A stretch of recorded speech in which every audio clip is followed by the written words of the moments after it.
that same day when she passed away, I got into a horrific car accident and I passed away as well. And then that changed the trajectory of my life. One, two, three, four.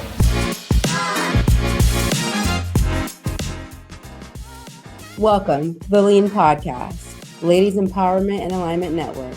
I'm your host, Mahogany, and this is Season 2. Let's start with a short prayer. God, I pray this season speaks to every heart listening. May these stories ignite purpose, restore hope, and remind each woman that she is never alone. Amen. Amen. Hello, everyone. Help me welcome Gigi to Season 2 of the Lean Podcast. She's a Haitian-American. By the way, May 18th is Haitian National Flag Day. So if you're hearing this after May 18th, make sure you hang your flag.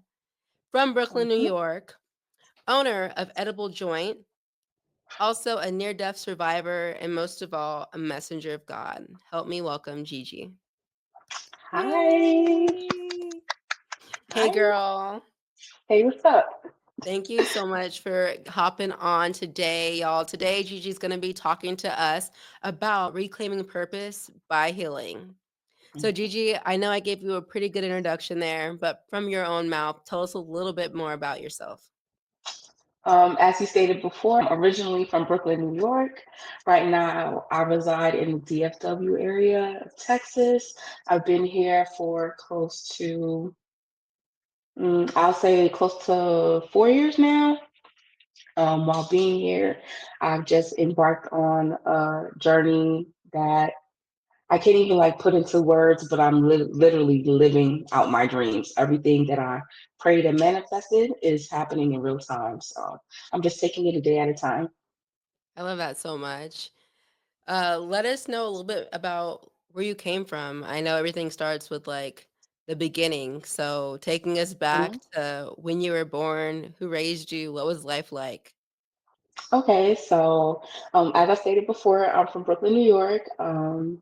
My mom was a single parent, so while she was going to school during the daytime, she was working at night, and while that was happening, I was staying with some family members.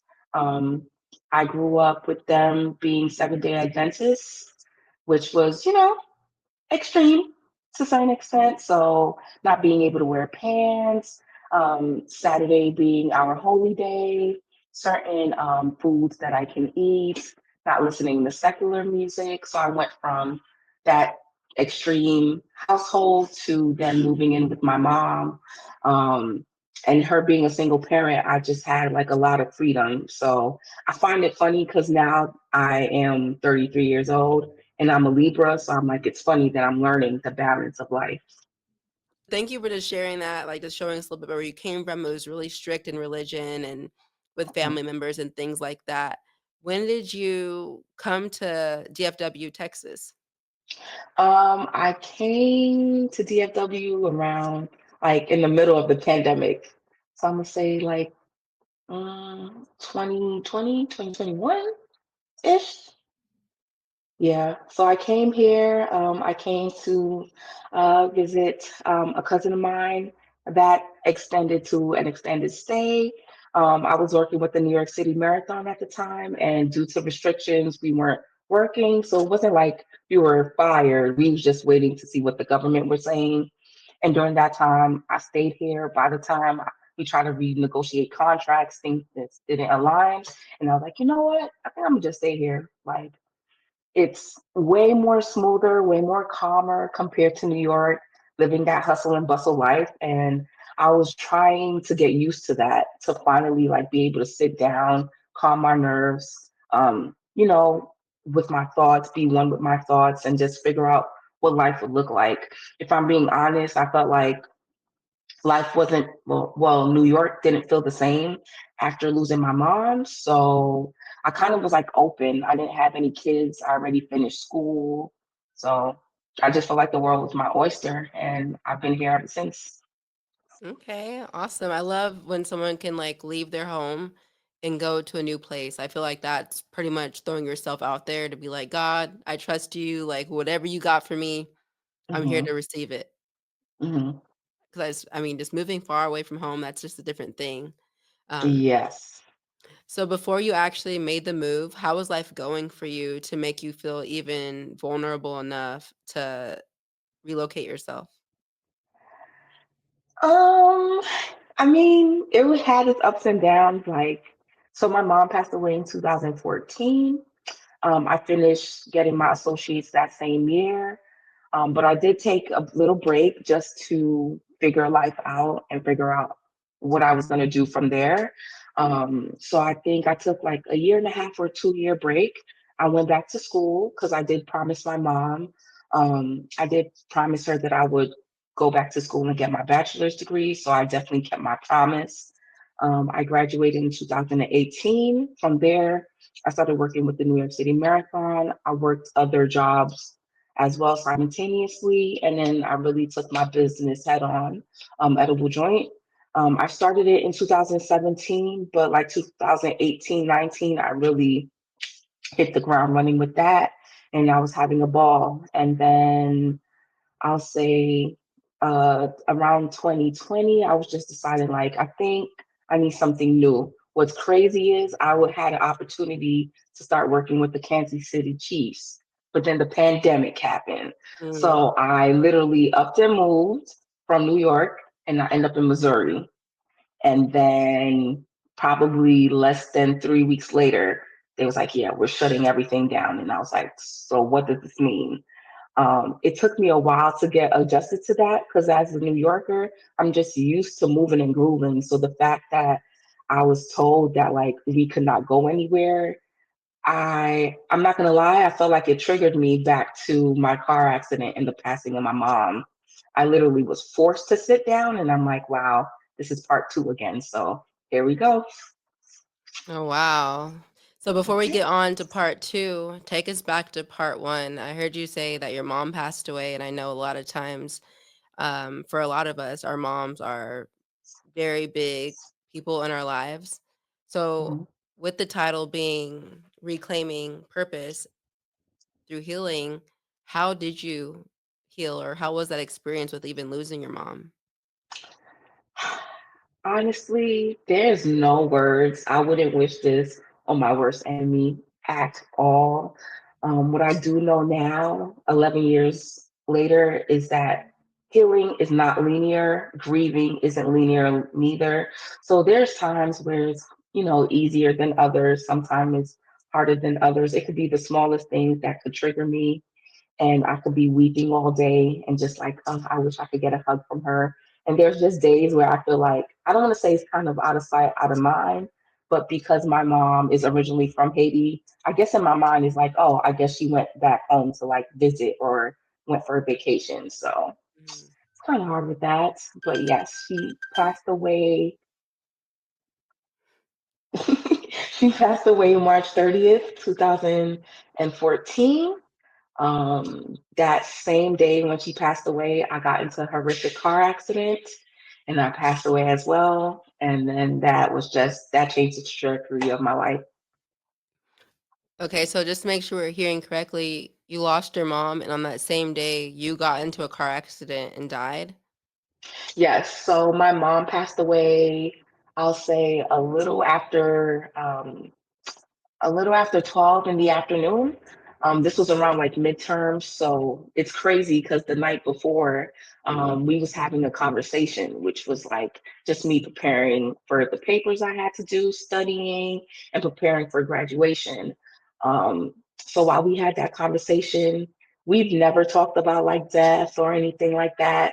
So she just brought it out the blue, like, okay, if something ever happens to me, just know I have these things lined up for you.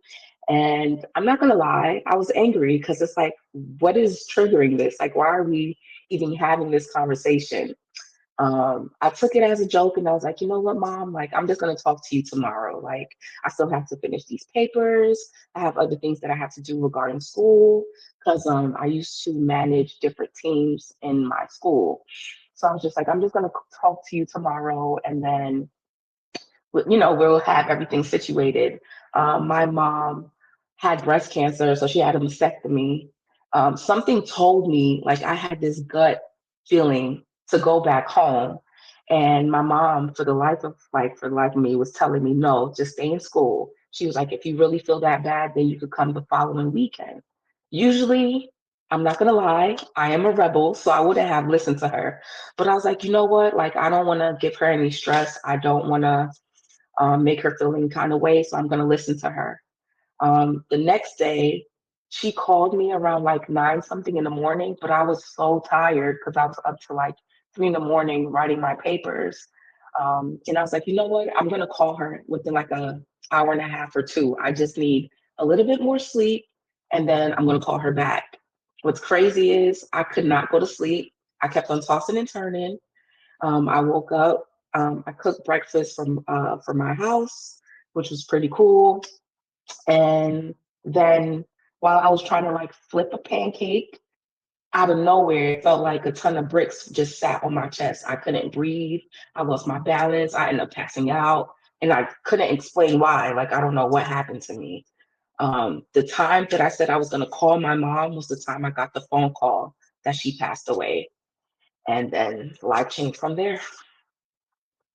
Oh my gosh.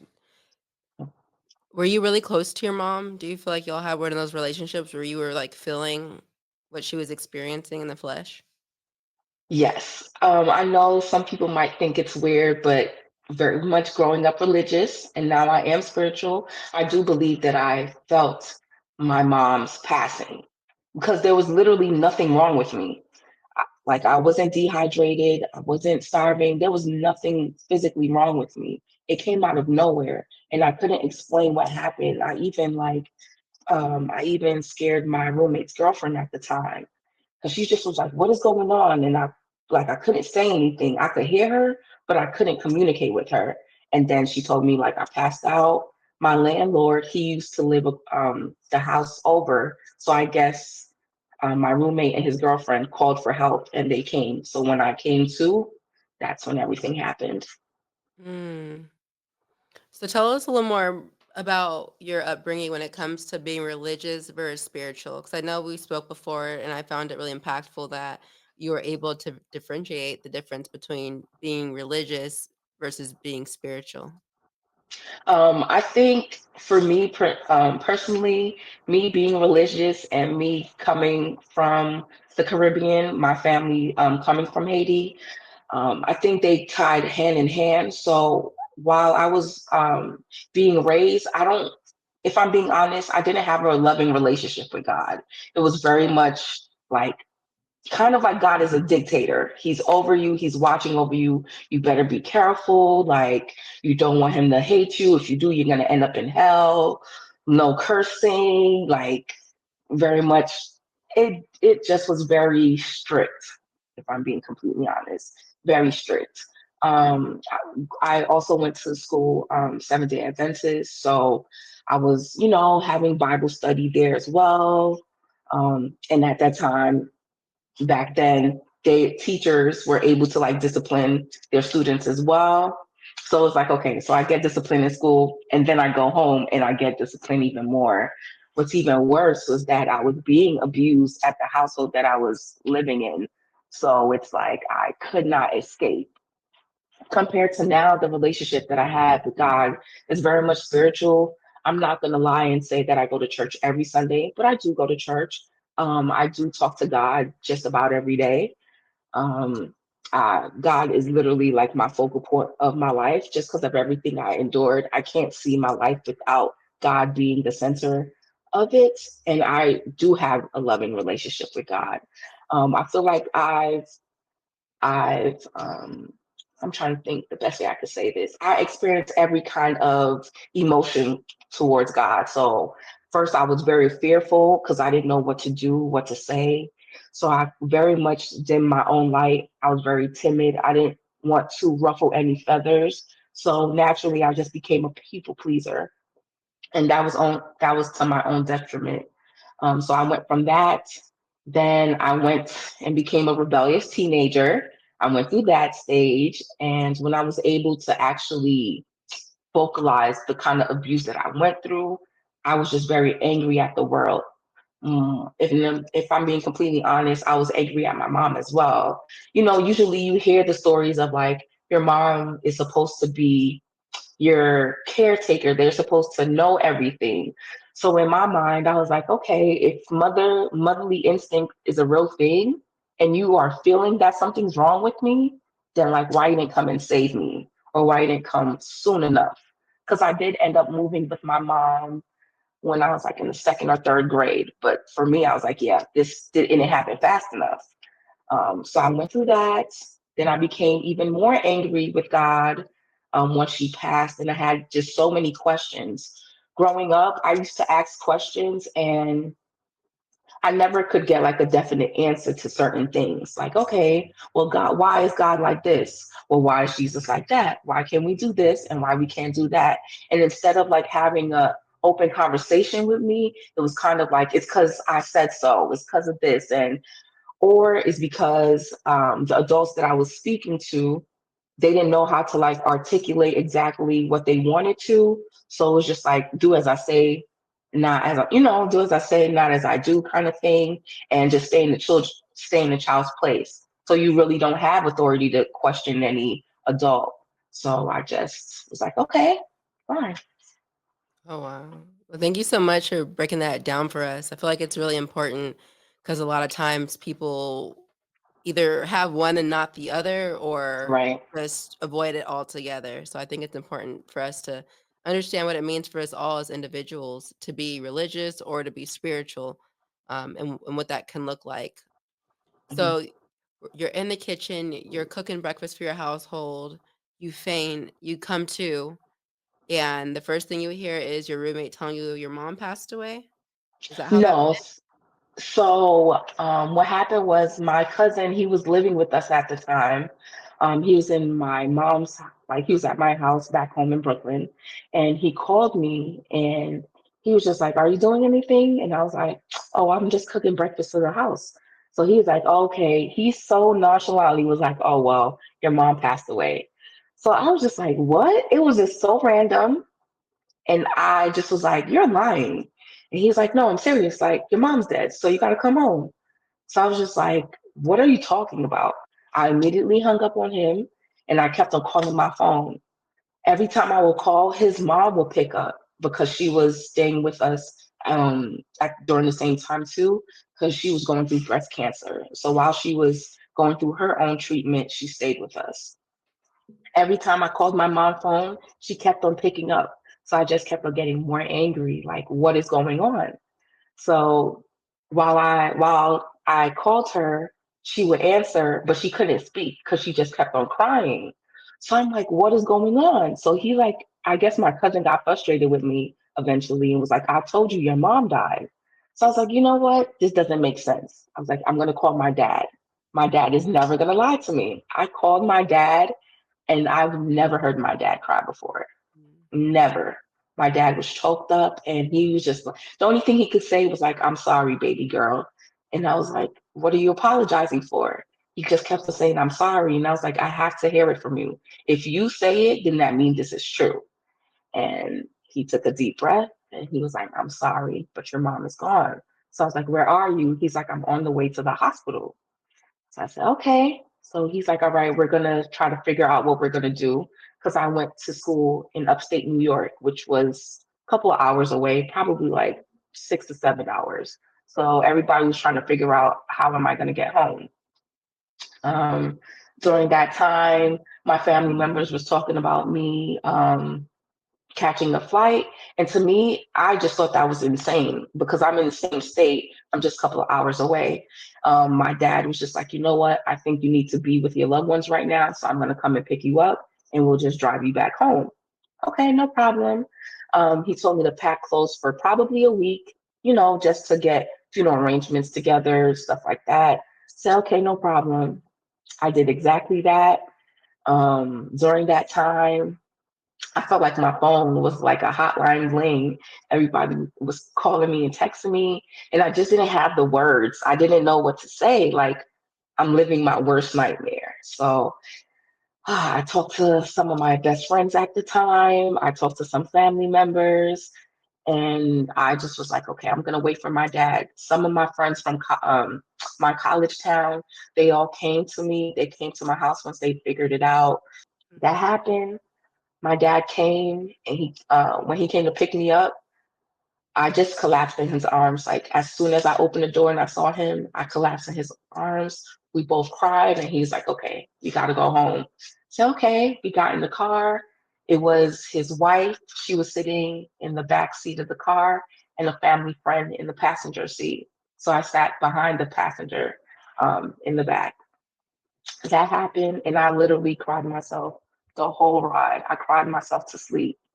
Once we started reaching the city, my dad, he woke me up because, he woke me up from sleep and he told me to prepare myself. Like I could contact my friends so they could come and meet me at my house. So I was like, okay. I called and texted my friends and let them know, like, okay, you guys could leave your house. And by the time I get there, we should meet each other in front of my building. Well, unfortunately, my car accident happened 2 blocks away from my house.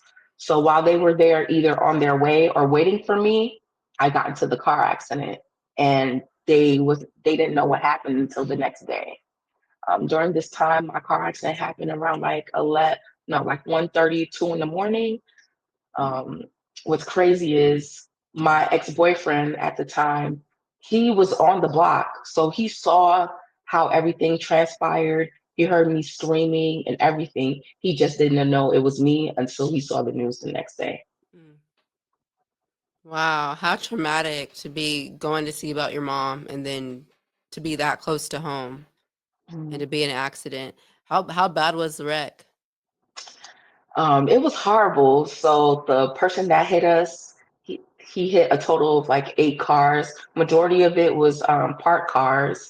There was another car that was hit as well, and majority of the people, well, not majority, but everybody in the car passed away. And the youngest person in the car, I believe, was like 9 or 10. So that definitely, definitely took a toll on me. I definitely had survivor's remorse because she didn't even get to live her life fully. And, God brought me back. So, yeah. Wow. Um, Everybody got injuries from the car accident, but I got the worst injuries. So I broke majority of my right side, my clavicle, I broke my tibia, my fibula, my ankle in 2 different places. I had hairline fractures all throughout my hips. I got burned from the car. I was the last person to be removed from the car because a piece of metal was stuck on my right calf.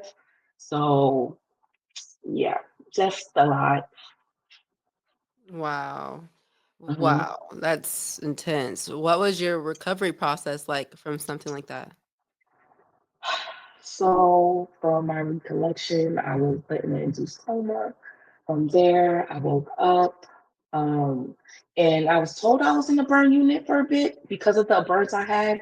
I got burned on my hands, my foot, and my face. It literally looked like I had like a comma on my face.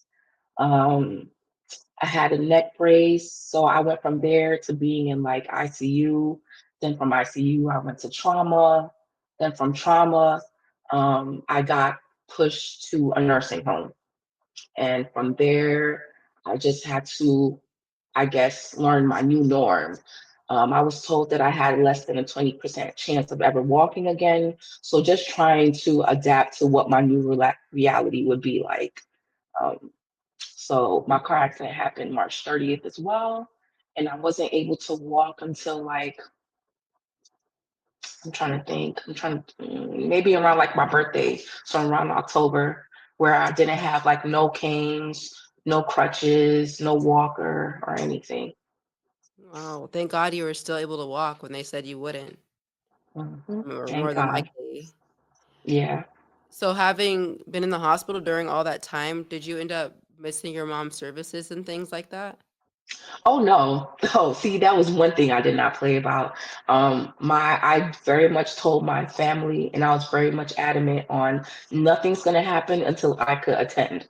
So, I mean, the bad part is my mom was just in the morgue, kind of.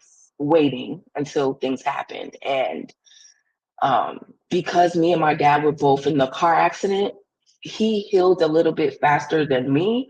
But I was like, if I could at least be able to sit in a wheelchair to at least attend her services, then we'll do that. So we didn't have her services till April.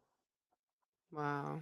Yeah. So from that time, just trying to figure out what was going on. Like I had so many questions. I didn't even know what happened. My family lied to me. So I didn't know what happened until I saw the TV in my room and they were talking about the car accident. And I was like, hey, that looked like my dad's car. And, everybody's like, no, that's not it. That's not what happened. And that's exactly what happened. Um, I didn't know how bad my injury were until I had to use the bathroom for the first time, like when I actually came to. Um, they was telling me to use the bathroom, but imagine somebody telling you right now to use the bathroom while you're sitting down. You know you're capable of getting up and walking to the bathroom, but nobody really was able to like vocalize to me why I couldn't get up and use the bathroom. So Mm-hmm. I was just like, no, I'm gonna get up and I'm gonna use the bathroom. I literally rolled over to the right side of my body and it felt like somebody poured gasoline on me and just lit me on fire. Mm-hmm. All the nurses and doctors rushed to me and they medicated me, which put me to sleep. And when I came to, then everybody had no choice but to tell me like what was going on. They gave me bits and pieces, but yeah, that's what happened. So I first learned about the car accident. I didn't learn about my mom passing until like later. Because I was like, okay, well, if all of this happened, then where's my mom? Because my mom used to be in the medical field. So I was like, if my mom knows what happened, she's going to be going up and down through these hallways and trying to figure out what to do. Mm-hmm. So the fact that that never happened never made sense to me. And, my family was like, oh, she's at work, she's doing a double or something like that. And I was like, no, tell me what's going on. A family member ended up telling me like she passed away and it felt like I got the news all over again. So mourning all over again, crying all over again, and just like, wait, so I can't walk. I can't even like write. I can't do anything because I was just bandaged up. I had so much like cast on me and everything. And my mom's dead. So what does this mean?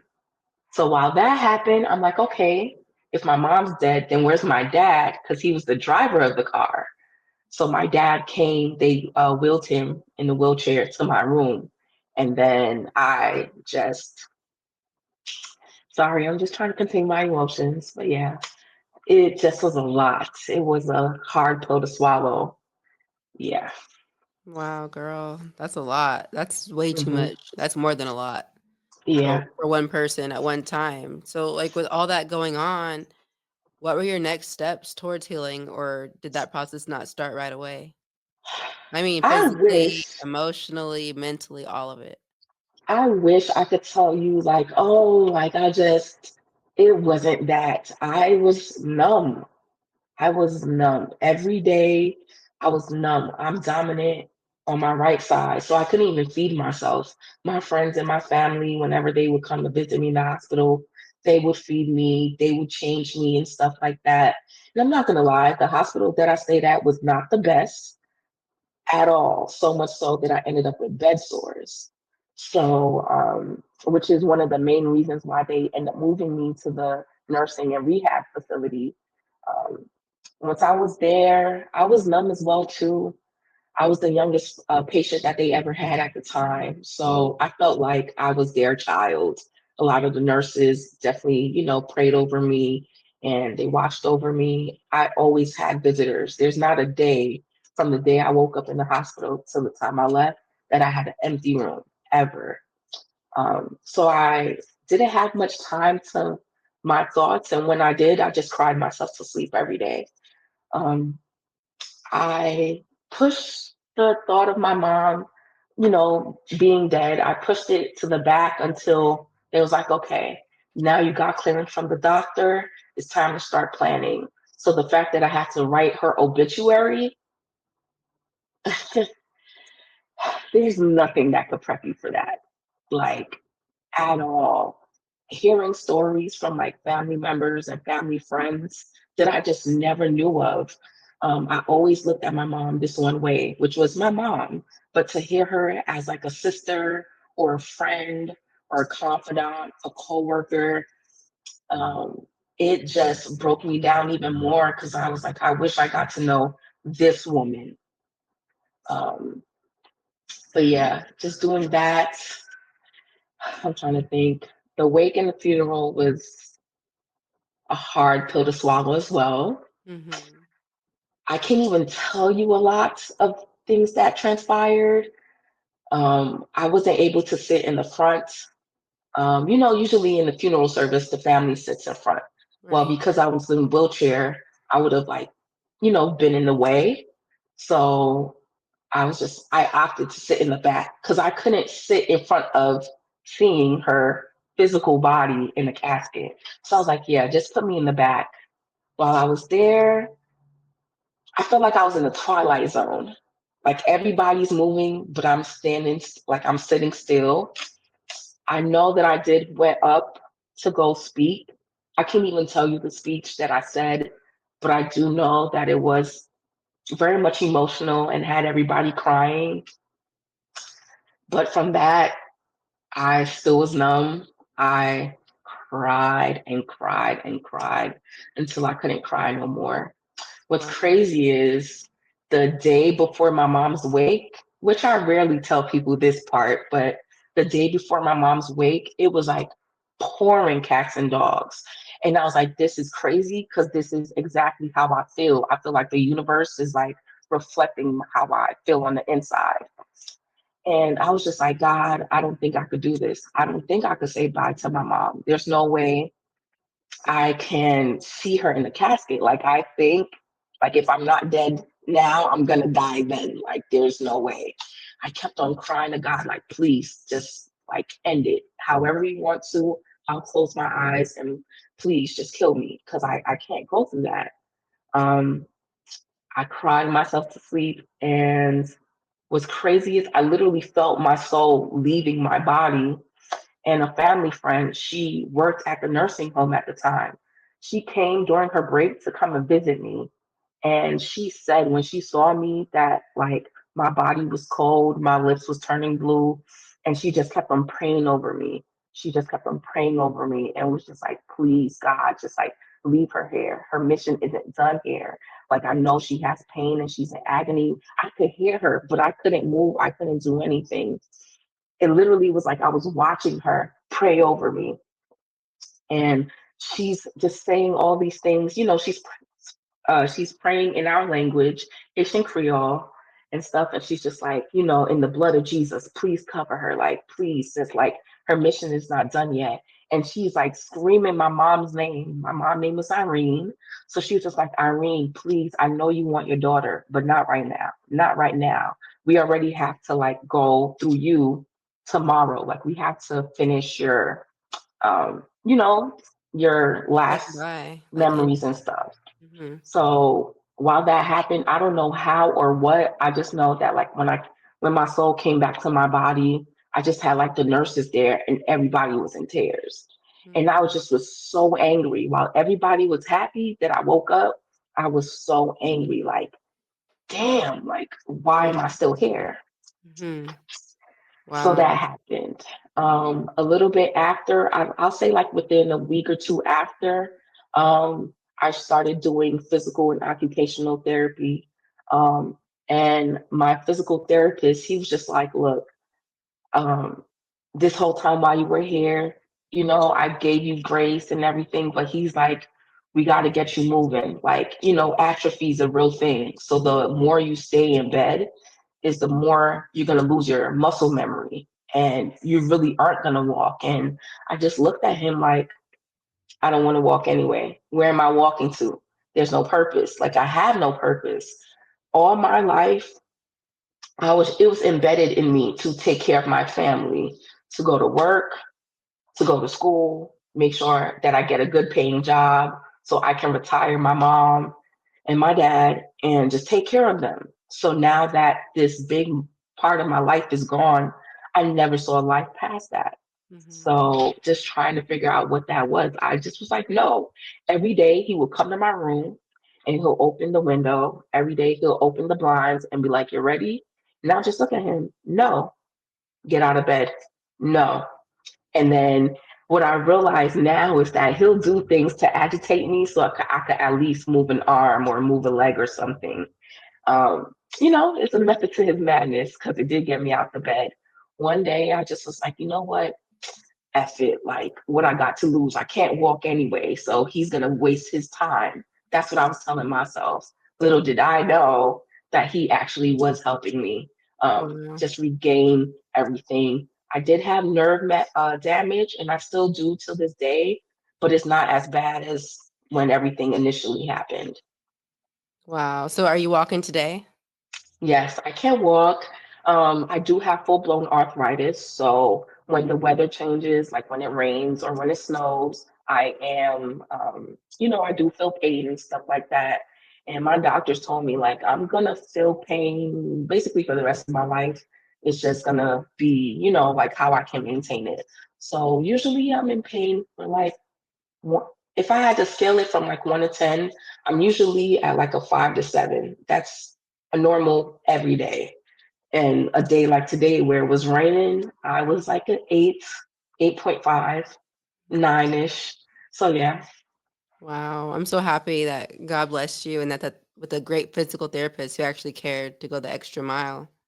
Yeah. What's crazy is while I was there, I was in like my last semester of finishing school. I wasn't even sure what I was going to do regarding that. But I got in contact with my teachers, the dean of students and stuff, and they were able to work with me and my doctors. I still graduated on time. My goal was to graduate in the president's list, and I would have done that if I never got in a car accident. So I did graduate in the dean's list, no harm, no foul. I'll take it I that love way.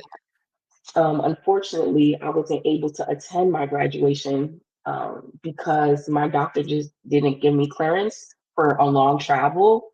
it. So my nursing home actually surprised me with a graduation ceremony.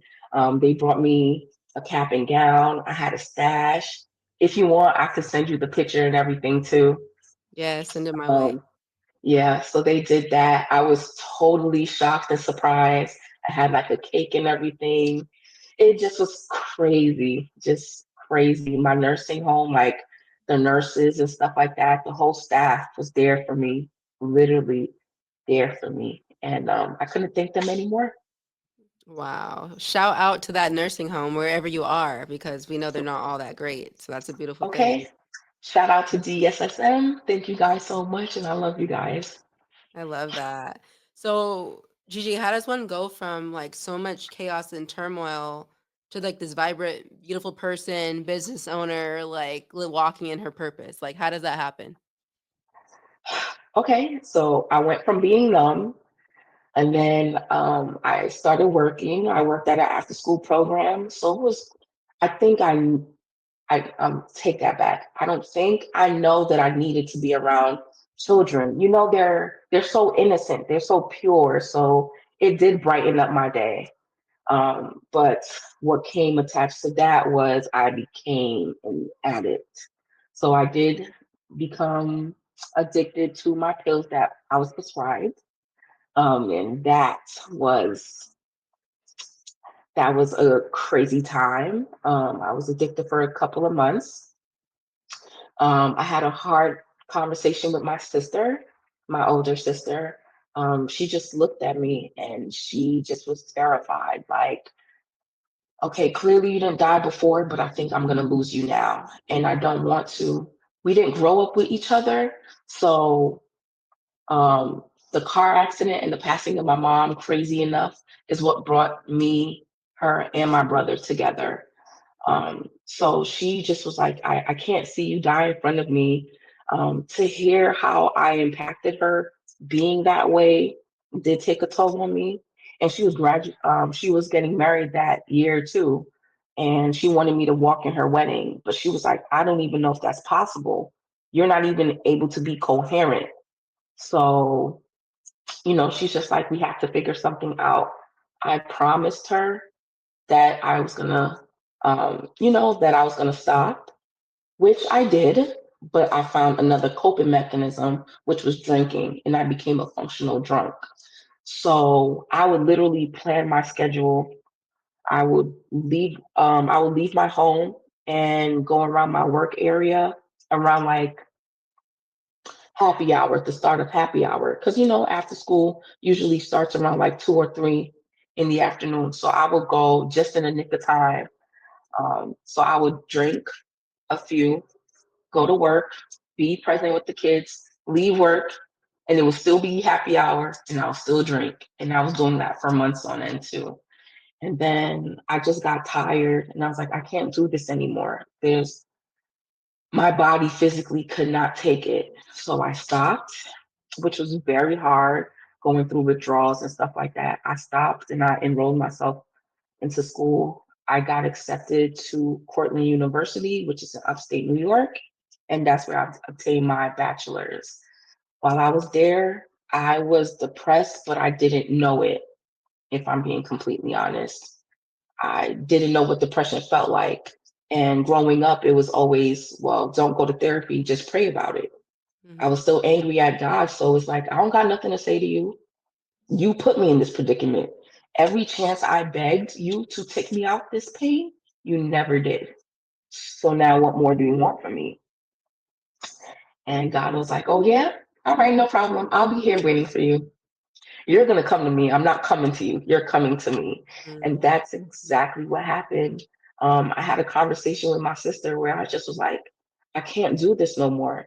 I was like, I think I need therapy. And she's like, I've been telling you this for years. And I was like, I hate it, but yeah, you were right. And she's like, yeah, I told you so. And then I started therapy. And that was the start of my healing journey. Wow, I know a lot of times, especially like in Black culture in general, it's like just pray about it. God got you. What you going to therapy for? So I'm happy that you Right. took those steps. Yeah, Going it to was therapy. hard. I didn't want to do it. If I'm being completely honest, even after having a conversation with my sister, I just was like, man, whatever. Like, I said it, but I'm not going to do it. And she told me that because I had insurance, insurance would be able to pay for it. So it's not like I had to pay out of pocket. So that kind of gave me like a glimmer of hope because I just was like, I don't even have that neither. I promised, like, I had a conversation with one of my ex best friends at the time, and we said we were going to hold each other accountable to go to therapy because we both were going through our own situations. Hmm. And I was like, okay, if I go to therapy, that means you have to go. She's like, okay. I made an appointment for the both of us. I end up going, but she never did. So it was a trick. It was a setup.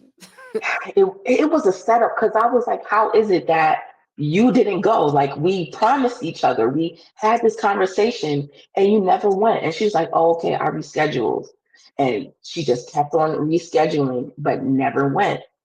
And my first session, I just was like, man, like I don't like this because the person I had, it wasn't ideally my pick. I'm not gonna lie, the person that I had was a middle-aged white woman, and I was like, "Yeah, you're not gonna understand nothing that I'm going through."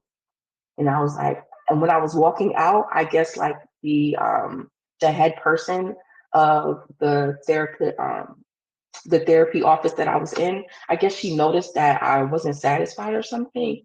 We had a conversation, and she begged me like, "Can you please come again? I think I found someone for you."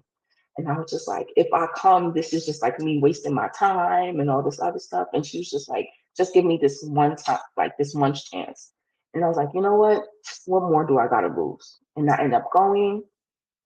I had a therapist who was from the Caribbean as well, and she was younger, and she just understood me. So I was trying so bad to like not like her. I wasn't communicating much. I was giving her like one word answers. But by the time I left, I was like, dang, I gotta show up next week.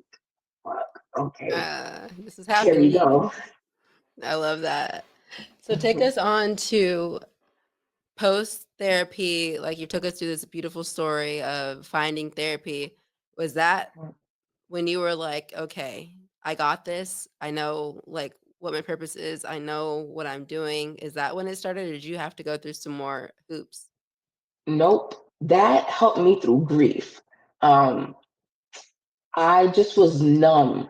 Like, even aside from my addictions and stuff, I still was numb, but I couldn't understand why or how. And I realized that I just never accepted that my mom passed away. Because even when I was like, when we attended her funeral arrangements and stuff, she didn't look like her physically. So in my mind, I just was like, oh, this is not her. Like, clearly, you guys had to mix up the bodies because who I know and that I was raised with, who raised me, is not the lady in the casket. So I was just like, this lady's in a vacation, or she just moved back to Haiti. I told myself that for a good 5.5 years. I started therapy, and that helped me with grief, which was great. Now that I was able to come to terms with things, I had to figure out what life looked like, um, which, was an interesting time. But I feel like the pandemic is what really helped me hone in to heal myself. When the pandemic happened, that year I was supposed to turn 30. And before all of this happened, I used to always tell myself, like, when I turn 30, I know that like my life is going to change. I don't know what, why, or when I came up with this idea, but I just felt it in my bones that when I turned 30, my life was going to be different. So the pandemic happened. I came to Texas. I thought I was going to leave this situation that I was in. I was in a crazy toxic relationship, and it was toxic for the both of us. So as much as I could say about this one person, I could say about myself. I was not my best self by any means necessary. Um, so I came here and I was like, you know what? Now that we said that this chapter is going to be done completely, let's start. Like, I'm going to just do things my way. So my birthday's October 12th, and usually Miami have Miami Carnival. So in my mind, I was like, you know what? I'm gonna turn up with my friends. I'm gonna play Carnival, dress up in their beautiful costume with the feathers and stuff. And I was like, you know what? I'm gonna do a spiritual healing. Like, I'm gonna go on a spiritual trip. And I booked a trip to Costa Rica to this place called Rhythmia. Now, when I booked it, this was like in the beginning of the year. So I totally forgot. This whole time I was so like happy planning carnival that I forgot the spiritual trip. And they called me, I'll say like around August, like July or August, just to confirm my itinerary. And I forgot, but I was like, yo, I paid this money. Like, now I have to go. I said, okay. Once I actually confirmed my stay there, I felt like the universe was giving me signs of things happening. So I always say, like, our phones listen to us. So I would have like advertisement of the place that I was going at, or the medication that we'll take. While being in Rhythmia, you take a plant-based medicine called ayahuasca. This plant-based medicine has been in the world for over 5,000 years. It is a psychedelic. Um, so, everybody's journey on while taking ayahuasca is very different. So what my journey is going to look like may be very different from yours. But I just felt like things just kept on popping up. And I was like, you know what? Let me just do my own research on it. So, of course, I went on Google. I went on YouTube University. Let's figure Mm-hmm. this out. Um, this interview that Will Smith did, um, I think he did it with, uh, who he did it with? I can't think of his name, but he did this interview where he talks about ayahuasca. And I thought that was crazy. I said, what the chances? Okay. Then there was this other interview, and another celebrity talked about ayahuasca. Dave Chappelle talked about it. And I was like, okay, something's in the air. One of my favorite actors from the Fast and the Furious, Michelle Rodriguez, she has a documentary on YouTube about ayahuasca. She went to Peru and she did it in the jungle. So I watched her documentaries like over an hour and a half, and I was just so intrigued. And so I went to Miami and I had a ball. I cried. It just felt so freeing. I felt like I was like able to release my inhibitions. Like it had no care in the world, and I had fun. I had fun. And then I was like, okay, now it's time for me to go to Costa Rica. So like mentally prepare myself for that. They took us there, and it's so beautiful. It's so beautiful. It's like in the middle of nowhere. It's isolated. You really can't be on your phone. So there's not really much communication you can have with the outside world. And I was like, maybe I need time with myself. So, although we was in the pandemic, we was inside at home, but we're inside with like our loved ones. But this, I'm like, oh, this is solely isolated. I am by myself. So I did that and I was like, okay. I literally looked into the sky and I was just like, I surrender. Like, I don't know what more I have. Like, let's just see what happens. And then the journey started from there. So the first night up there, they give you an introduction of what the medicine is going to be like, what your journey is. They let you meet the other shamans that's going to be there to facilitate and help, help you through this experience that you're about to embark. The next day it was the first session. The first session that I had on ayahuasca, in the morning time, you have to take a class. They tell you what it's going to be like, what shamans is going to be near you, kind of like what to expect. They tell you what their own journey was. So you hear all these different stories. And I'm not going to lie, I was like the only minority in there. So in my head, I'm like, I took my first shot and, they tell you to set your intentions. So my intentions was like, show me who I become. When I tell you, I seen the darkest part of me. I seen the darkest and ugliest side of me. I literally seen myself from like a baby all the way till then. So just like experiencing that. Majority of the things that I experienced that first night when I took ayahuasca, I was hearing like my loved ones, like family, friends, teachers. I was hearing all these things that they said about me and how I personalized it and I embodied it. So I became what they told me. So if you told me I'm ugly, then I became ugly. If you told me I'm skinny, then I became skinny. If you told me I'm fat, then I'm fat. Like I kept shape shifting to all these things that people said about me. And that scared me. That scared me because then the real question is, then who are you? And I had no answer. I I couldn't explain. There was no answer at all. There was another lady that was like sitting right next to me, and it's crazy because I felt like I took on my mom's role. So I felt like I was a mom and she was me, and all I wanted to do was just coddle her, like, oh, my poor baby. I couldn't like I don't know why, but I just felt like I needed a mother, like I needed mothering. So healing that part of me. Um, and while in Rhythmia, it's like a week vacation and it's 4 nights of you taking this plant-based medicine. So that was my first night. My second night was more intense. When I tell you I was sweating, like I was drenched in sweat. I left I left the temple at least like 2 or 3 times to change my clothes.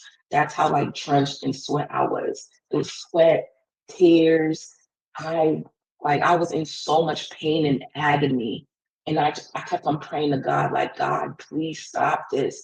Please take my pain away. And what I realized was all the pain that I numbed from my car accident and the passing of my mom was the pain that I felt like instantly right then and there. Mm. So every bone that I hurt from the car accident, so from my arm, my face, like it felt like I was on fire from the car accident. I felt my bones broken, like I felt everything. And I just was like, God, please, like, if you take this pain away from me, I swear to God, like, I swear to you, I will do whatever you want me to. But this has to end. Like, I need this to end because there's no way I could live. I can't eat. I can't do nothing. I literally curled up into a little ball and cried the whole time.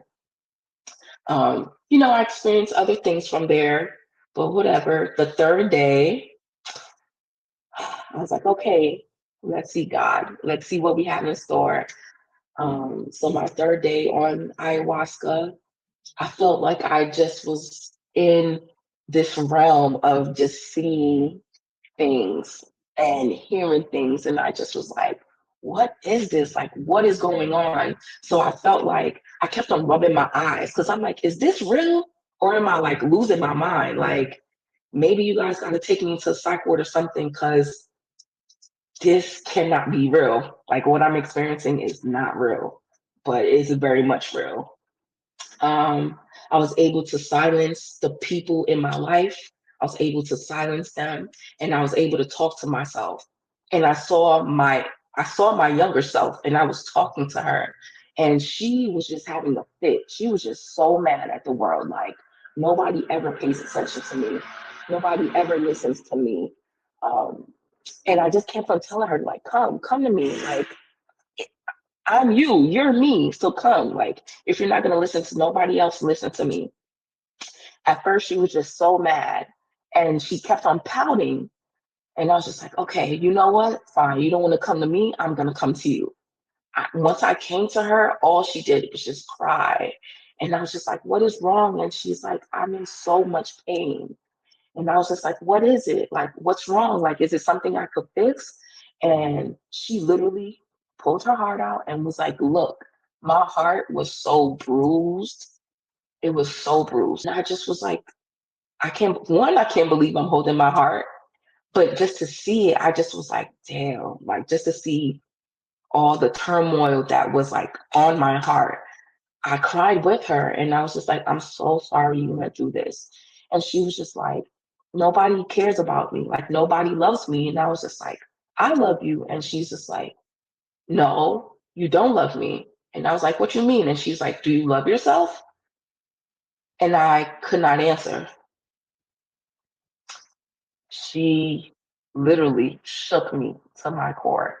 And I was just like, I don't know. And she's like, well, if you don't love you, you can't love me.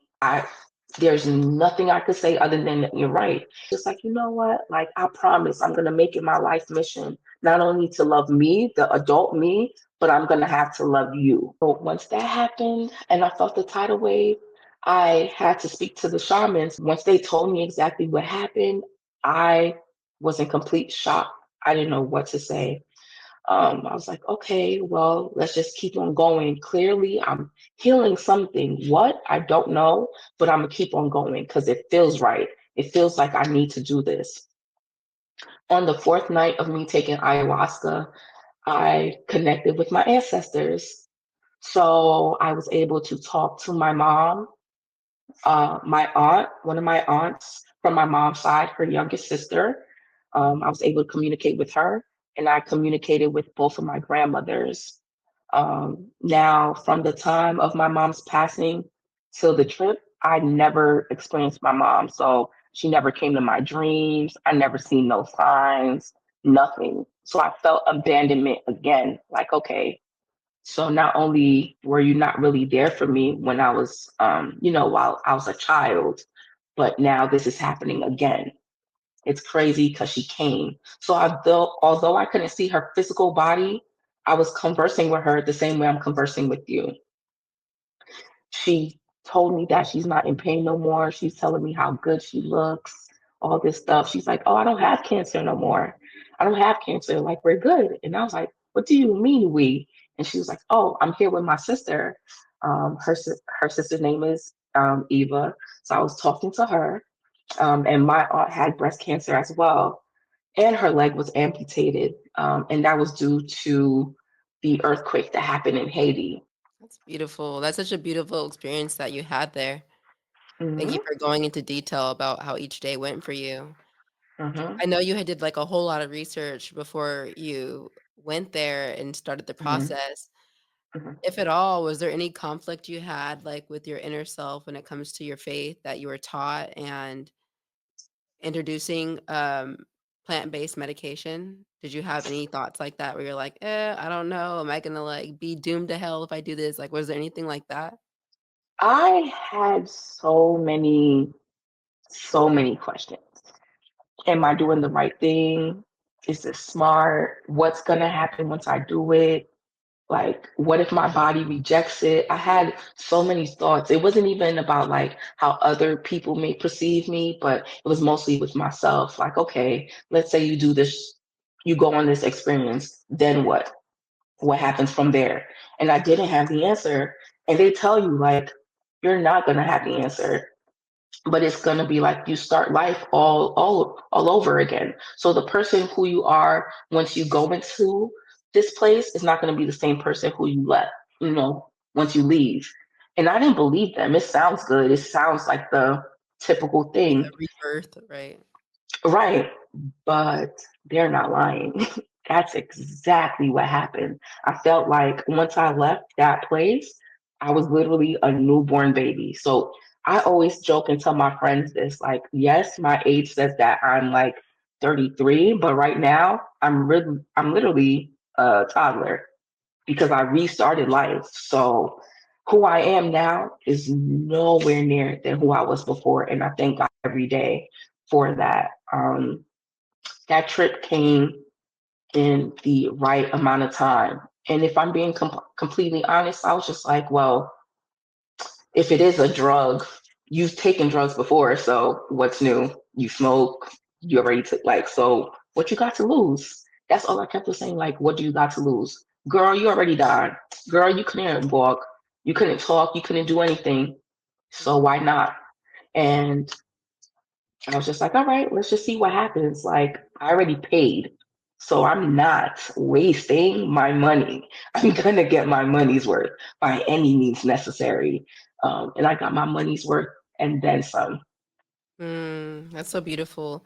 I love it. So, from that experience, how has it helped catapult you forward into your purpose today? If I'm being completely honest, I can't give you like a solid answer of like, oh, my purpose is to, you know, heal the world or anything like that. But I do feel like I'm walking in my purpose. I feel like, usually we focus on the end goal of like, okay, you go to school to graduate, to get your degree. You know what the overall end goal is. I feel like right now I'm in a space of enjoying the journey to my purpose. What's funny enough, my real name is Angie. And if you do look it up, Angie means messenger of God. Hence, in the introduction, you mentioned that. And I do believe that that's exactly who and what I am.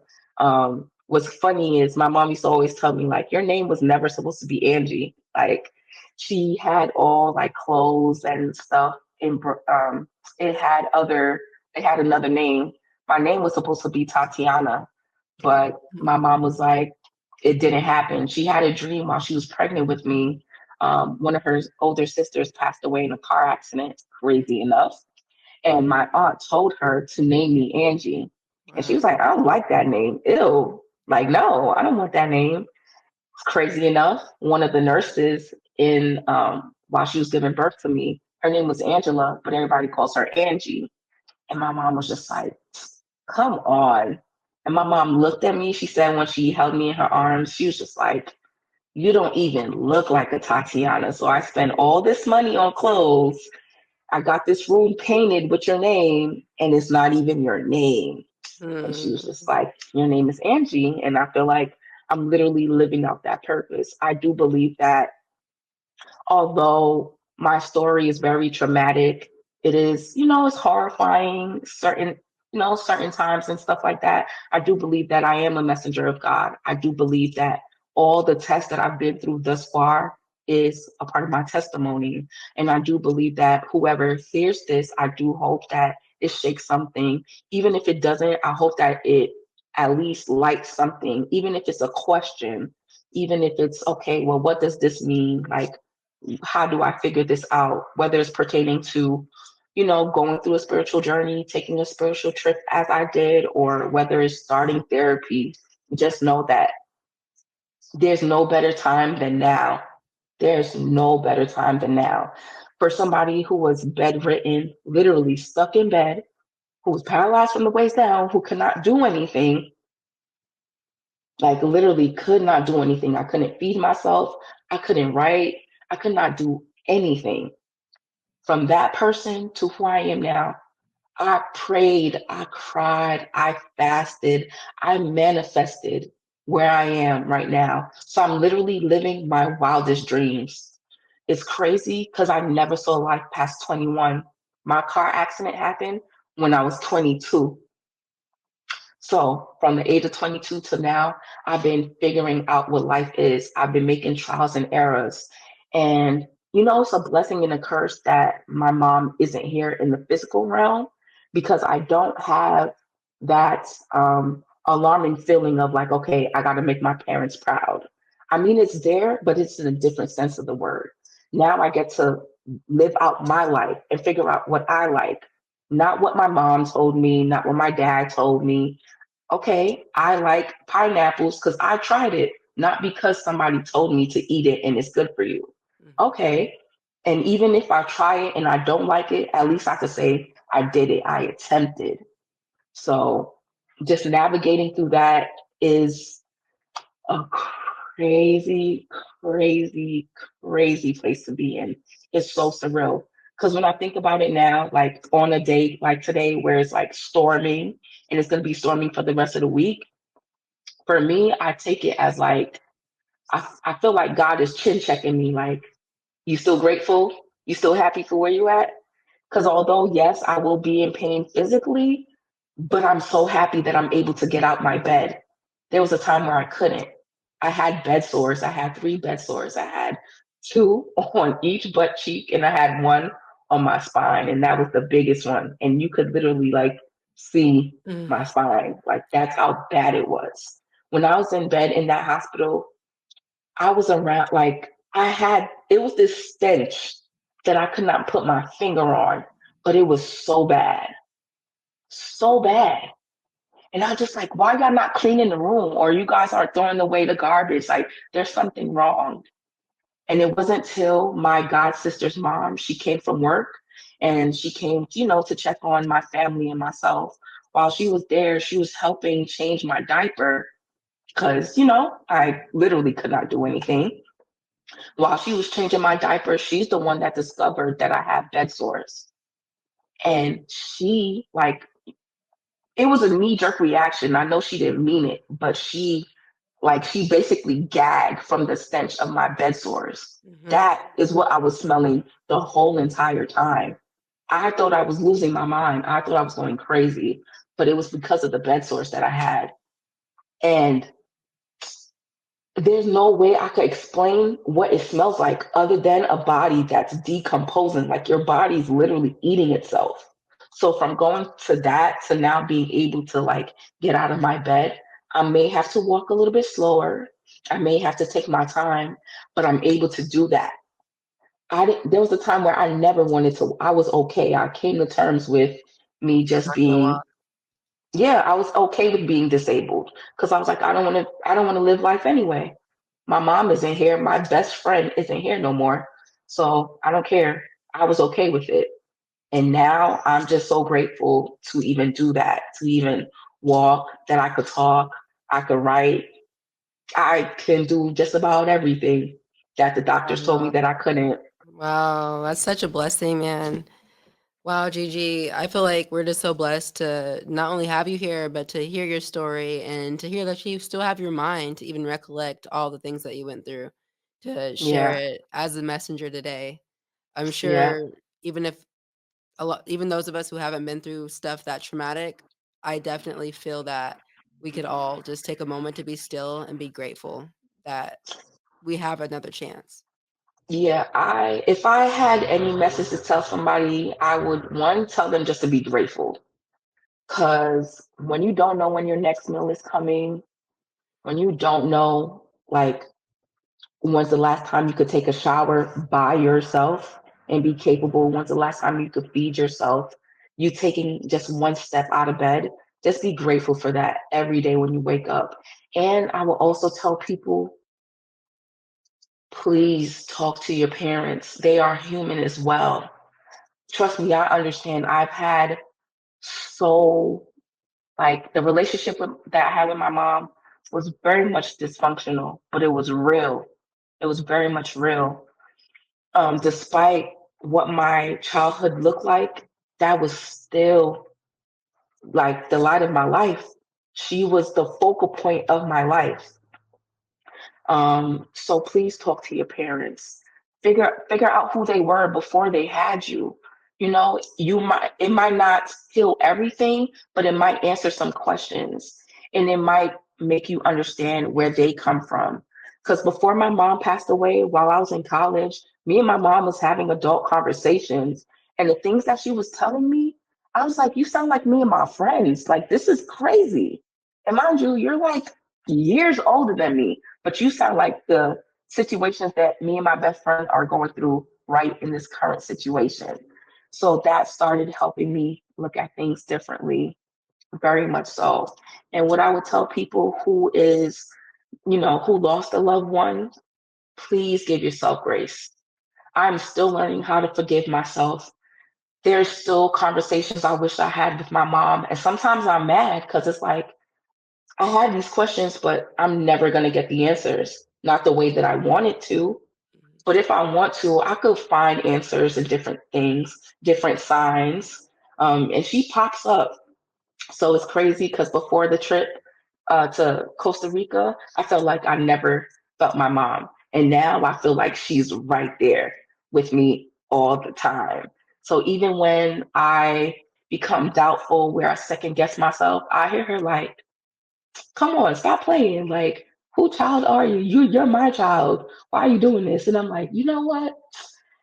All right, fine, fine.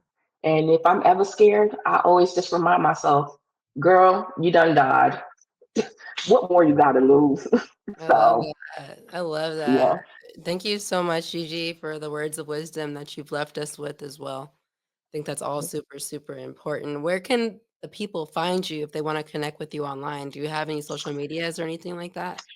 Okay. Yes. So my personal Instagram is ambitious underscore G. So that is spelled AMBITIOUS underscore G. That is spelled GII. That's my personal Instagram. I do have a business called Edible Joint, but right now I am taking a hiatus from that just so I could collect myself and make sure that I am one before I go back into the world. Um, Edible Joint is my baby. I started my business because of my family. While they were going through cancer and everything, I just try to find a way that I can help them holistically, whether it was them keeping food down or stopping their nausea. Um, so I started it out of love and compassion for others. And once I felt like I was becoming money hungry, I had to stop everything because it's never about a dollar. It's never that, at least not for me. And I'm so big in integrity. Before, I would say, before my car accident, my integrity was very much questionable. But who I am now, I'm so proud of who I am now. I do not play when it comes to my name.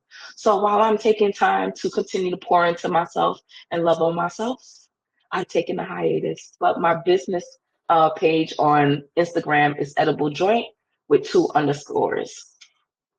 Thank you so much, Gigi. I appreciate you for coming on. Make sure y'all connect.